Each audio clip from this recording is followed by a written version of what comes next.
বাংলার কোনদিন মুখ্যমন্ত্রী আসলে কোনো মুসলিমকে দেখতে চায় না। আপনাদের কথা সাজে না, আপনাদের কথা সাজে না। এই আমরা মাননীয় অধ্যক্ষ মহোদয়, মাননীয় অধ্যক্ষ মহোদয়, আমরা বহু বছর পর এই তুষ্টিকরণের রাজনীতি থেকে এই পশ্চিমবঙ্গ মুক্তি পেয়েছে এবং আমরা গর্বিত যে ধর্ম নিরপেক্ষতার নাম করে যেভাবে রাজ্যকে তুষ্টিকরণের অন্ধকারে ঠেলে দেওয়া হয়েছিল সেখান থেকে আমরা মুক্তি পেয়েছি।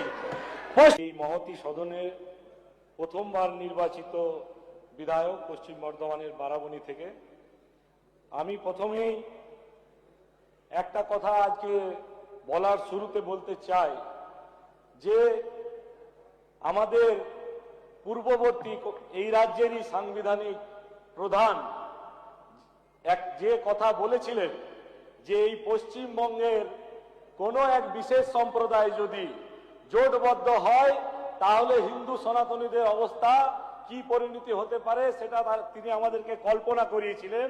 কিন্তু আমি আজকের এই সদনে একটা কথা বলতে চাই, কোন সম্প্রদায়ে কে জোটবদ্ধ হয়েছে জানি না, কিন্তু বাংলার আপামর সনাতনী হিন্দুরা জোটবদ্ধ হলে কি হয় তা আজ এই সদন তার দৃষ্টান্ত স্থাপন করেছে।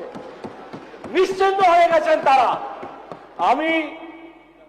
আমারই এই সদনে আমাদের কোন কলিগ, আমি দুদিন এই সদন চলাকালীন শুনেছি এই বাংলায় মুসলিম মুখ্যমন্ত্রী হওয়ার কথা বলেছিলেন। আমি একটা কথা বলতে চাই যে এই বাংলা একবার মুসলিম মুখ্যমন্ত্রী হওয়াতে যে হিন্দুদের রক্তগঙ্গা বয়েছিল সুরাবর্তী আমলে, এই বাংলার কোনদিন মুখ্যমন্ত্রী আসলে কোনো মুসলিমকে দেখতে চায় না। আমি আপনাদের পশ্চিমবঙ্গের এই বাজেট আপনারা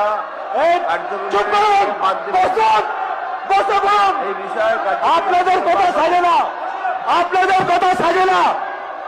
এই আমরা মাননীয় অধ্যক্ষ মহোদয়, মাননীয় অধ্যক্ষ মহোদয়, আমরা বহু বছর পর এই তুষ্টিকরণের রাজনীতি থেকে এই পশ্চিমবঙ্গ মুক্তি পেয়েছে এবং আমরা গর্বিত যে ধর্ম নিরপেক্ষতার নাম করে যেভাবে রাজ্যকে তুষ্টিকরণের অন্ধকারে ঠেলে দেওয়া হয়েছিল সেখান থেকে আমরা মুক্তি পেয়েছি।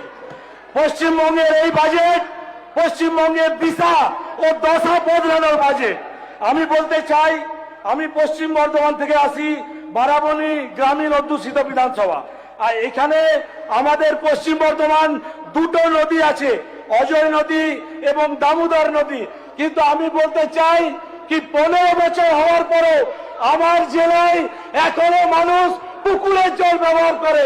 দুটো নদী থাকা সত্ত্বেও মানুষ আজকে তীব্র জল কষ্টে ভুগছে।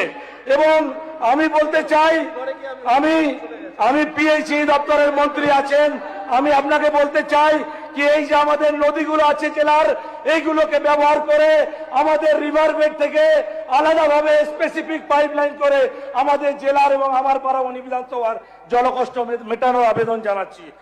মাননীয় অধ্যক্ষ মহোদয়, আবাস যোজনা, প্রধানমন্ত্রী আবাস যোজনাকে আজকে দীর্ঘদিন ধরে ইচ্ছাকৃতভাবে মাননীয়া তার অহংকারী মনোভাবে বাংলার মানুষকে প্রধানমন্ত্রী আবাস যোজনা থেকে বঞ্চিত রেখেছিলেন।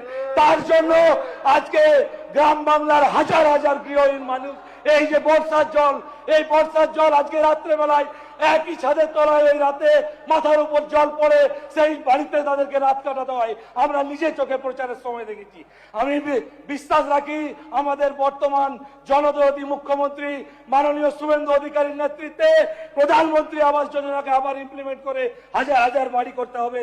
এরপরে স্বাস্থ্যতে একই অবস্থা, এক মিনিট স্পিকার সাহেব, স্বাস্থ্যতে একই অবস্থা, ব্লক হসপিটালগুলোর বেহাল অবস্থা।